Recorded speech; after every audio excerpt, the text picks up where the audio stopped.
Halo Sobat Hai Ngedabrul Simatika Ngobrol Terus. Gimana nih kabarnya? Pada sehat semua kan? Udah lama nih kita gak ngobrol-ngobrol bareng. Kira-kira podcast kali ini ngobrolin apa ya kita? Di podcast kali ini kita bakal ngebahas tentang etika di kampus antara kakak tingkat dan adik tingkat yang perlu diterapkan. Kira-kira siapa sih gestar pada podcast kali ini?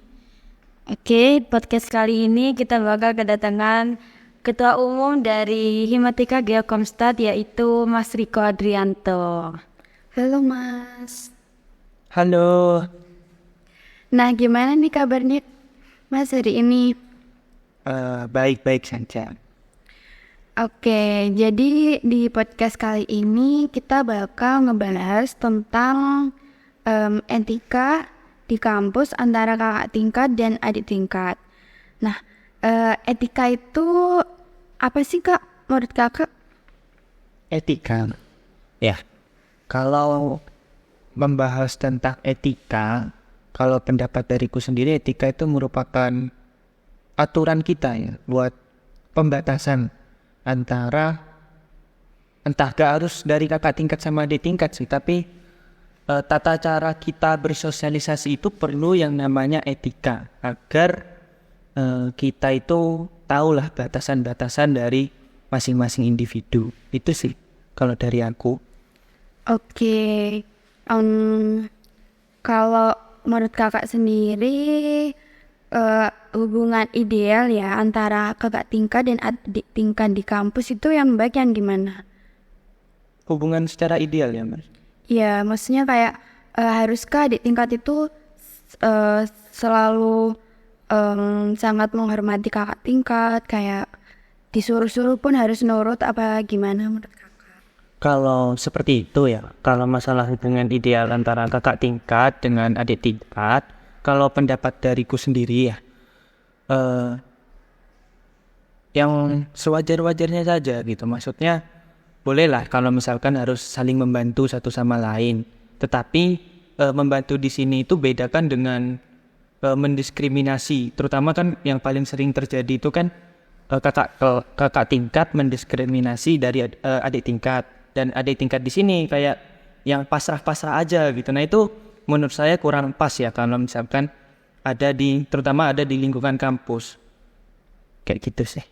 Hubungan idealnya cukup yang setidaknya komunikasi yang baik, yang bisa saling menguntungkan, entah satu sama lain, entah misalkan hubungan yang ideal misalkan diskusi dalam pembelajaran, dalam bidang akademik, itu kan bagus ya, kayak gitu. Oke, menurut Kakak sendiri apa aja sih norma dan nilai-nilai etika yang perlu dipegang teguh dalam interaksi antara kakak tingkat dan adik tingkat? Norma dan nilai-nilai etika, Kak. Kalau menurutku masalah norma dan etika ya, mungkin itu seperti komunikasi dalam berinteraksi antara adik tingkat dengan kakak tingkat maupun yang sebayanya itu tahu batasan. Kan ya kita sebagai warga Indonesia kan udah tahu lah ya, kayak etika dalam berbahasa entah bahasa Indonesia maupun bahasa daerah kan ada yang contohnya di bahasa daerah kan ada kromo dan ngoko gitu. Nah itu kayak gitu itu harus tetap dipertahankan karena menurut saya itu salah satu etika atau bisa dibilang normal lah untuk berinteraksi satu sama lain. Oke. Wah, jawabannya Mas Riko bagus banget. Mas Riko selesai. Dekat gak sih? Yang ya. Kita enjoy aja di sini. Nah, bagus banget nih jawabannya. Bagaimana ya? Nah, bagus banget nih jawabannya dari Mas Riko sendiri. Nah, tapi misal ya Kak, nanti Mas Riko ini ada di situasi kayak ketika Mas Riko itu dapat adik tingkat yang berperilaku tidak sopan ke Mas Riko. Nah, tanggapan Kak Riko sendiri tuh gimana? Oke, kalau misalkan ada kasus kayak gitu ya, eh, yang penting itu nggak langsung menghakimi dia salah ya, karena kan setiap orang itu punya permasalahannya masing-masing.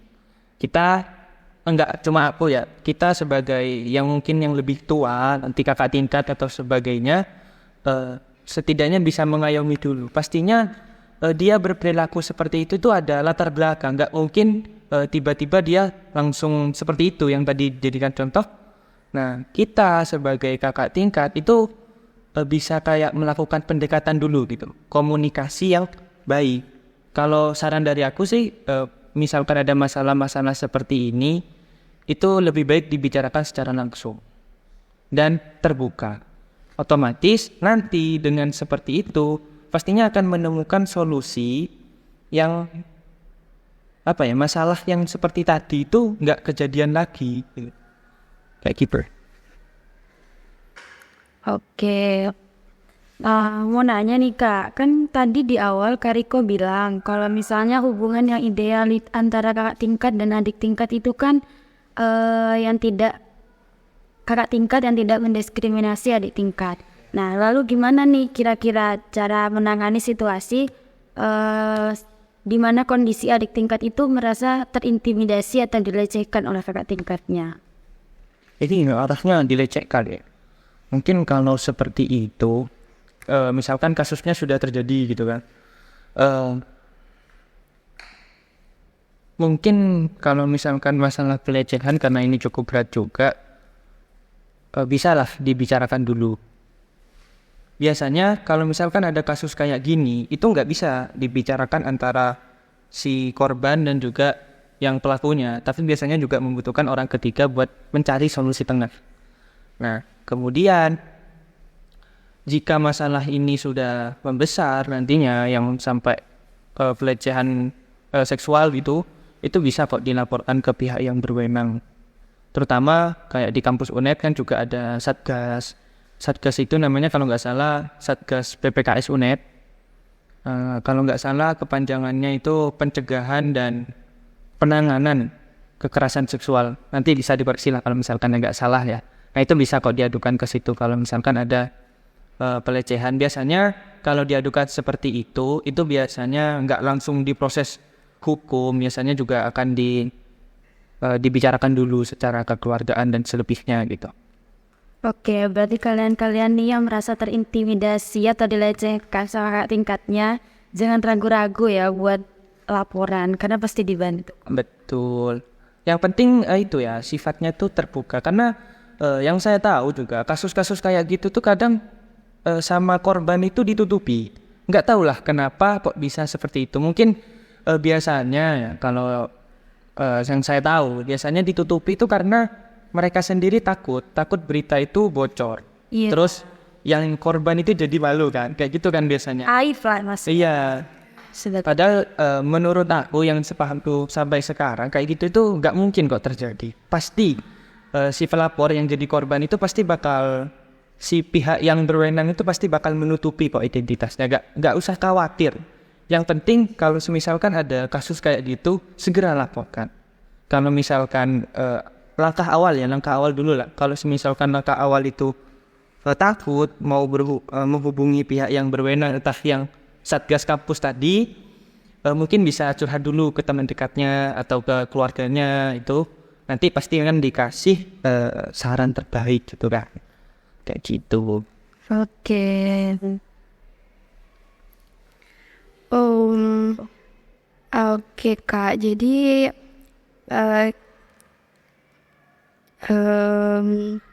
gimana nih Kak menurut Kakak ya, jika sebelum di situasi itu pastinya kan adik tingkat itu berada di situasi di mana dia itu dipaksa oleh kakak tingkat untuk melakukan hal yang tidak diinginkan. Nah, pada situasi tersebut apa sih menurut Kakak yang harus dilakukan? Ini kalau dilakukan gitu kan. Kalau dari sisi adik tingkatnya, kalau misalkan dipaksa oleh kakak tingkat melakukan yang anggapannya bukan kewajiban dia sebagai adik tingkat gitu, yang jelas dia harus berani untuk menolak. Cuma kan berani menolak di sini kan nggak segampang kita ngomong ya, nggak mau kan, nggak mungkin. Kayak pastinya ada tekanan dari kakak tingkat yang membuat dia itu drop pas di kejadian itu. Jadi kayak apa ya, bisa dibilang bahasanya itu kayak seketika gitu, kayak nurut-nurut aja. Padahal nah di sini itu pentingnya psikis dari awal, psikologi dulu. Kalau semisal dia itu ditekan, dilakukan kekerasan atau tindakan yang diperintah sama kakak tingkat, itu berani untuk menolak. Kalau semisal nanti itu terjadi di daerah tertentu, apalagi menurut saya kalau di daerah kampus sih mahasiswa itu juga bisa kayak teriak gitu.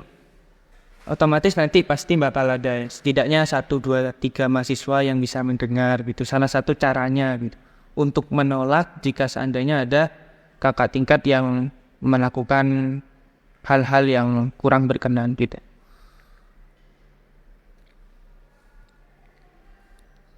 Gimana? Oke, tadi kan kita udah bicara tentang etika interaksi antara kakak tingkat dan adik tingkat nih Kak. Tapi lebih ke yang negatif-negatif gitu kan. Iya. Nah, mungkin sekarang Kak Riko bisa kasih saran nih, gimana cara kakak tingkat dapat membantu adik tingkat dalam proses adaptasi di kampus. Oh, kalau proses adaptasi ya di kampus, emang sih biasanya tuh adik tingkat kan agak sedikit kurang paham ya dengan di kampus. Kalau misalkan anggapannya mahasiswa baru begitu. Ya betul. Nah, bagaimana peran kakak tingkat di sini itu menurut saya mendampingi adik tingkat.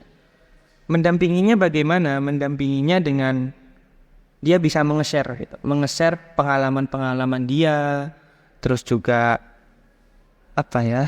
bisa dibilang strategi-strategi perkuliahan itu gimana. Itu pasti kakak tingkat bakal mau kok kalau misalkan ini juga inisiatif dari adik tingkat juga. Adik tingkat itu juga harus mau bertanya. Jangan sampai malu mau tanya ke kakak tingkat gitu. Jangan sampai. Kalau misalkan kalian punya kakak tingkat, terutama kakak tingkat yang akrab gitu, nah itu tanya-tanya aja, gimana Kak di perkuliahan, kayak tanya-tanya mata kuliah, tanya-tanya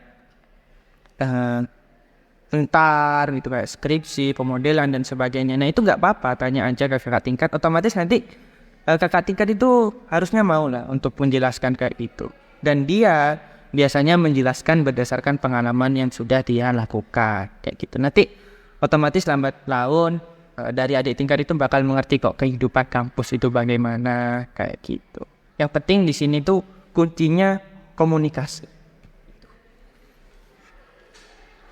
Tapi nih Kak, kan biasanya kita sebagai adik tingkat, apalagi baru nih, masih mahasiswa baru, pasti kayak takut gitu gak sih buat nanya di mananya, apalagi yang anaknya dari awal tuh emang pendiam gitu.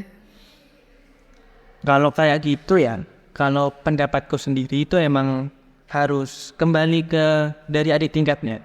Maksud kembali di sini tuh bukan menyalahkan ya, tapi dia itu mau merubah sifat yang kurang baik dari sana, bukan sangat tidak baik ya, cuma kurang baik di mana dia itu pemalu ataupun nggak berani. Nah, kayak gitu itu menurutku dari sekarang itu harus dihilangin. Harus berani buat speak up, berani buat bertanya kalau dia nggak tahu.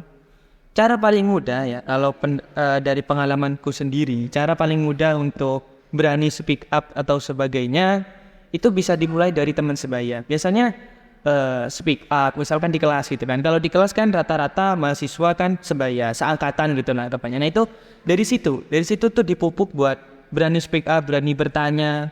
Nanti lambat laun dia itu pasti bakal berani sendiri kok.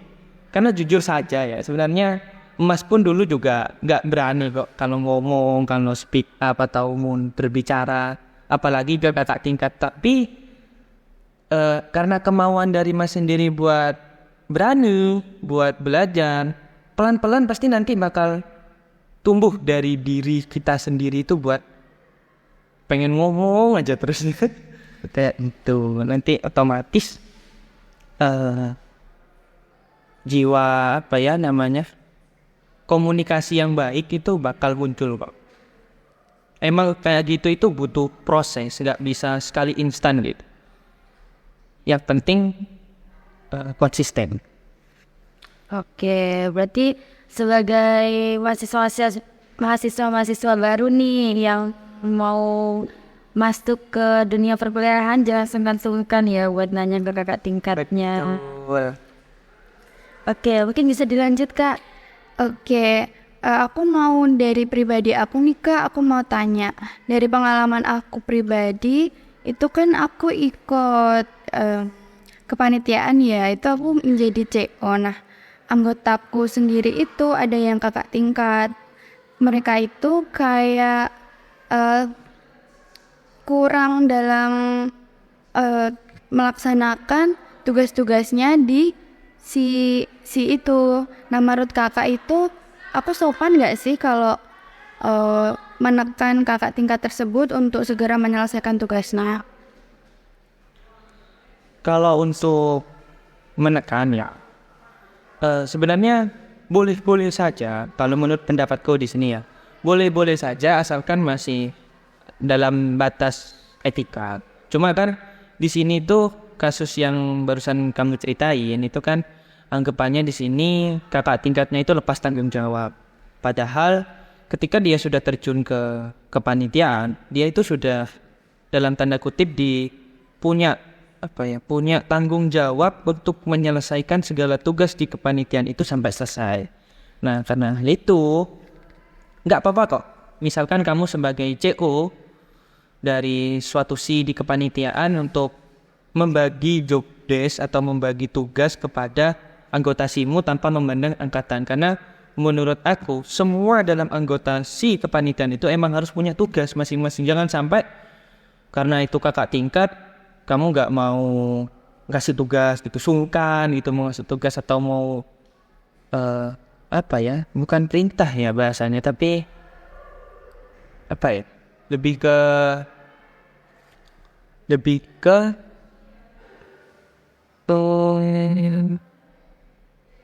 ke ya ini sih tanggung jawab aja dia sebagai panitia gitu. Terus kok aku agak lupa ini kepanjangan ngomong kayaknya.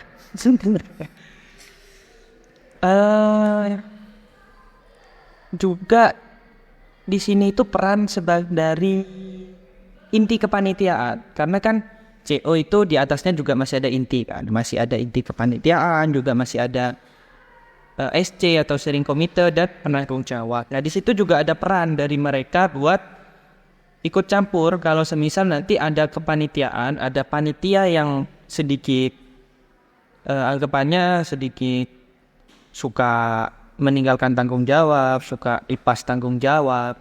Nanti pastinya dia akan ikut membantu kok. Di sini juga peran penting dari CO buat terbuka.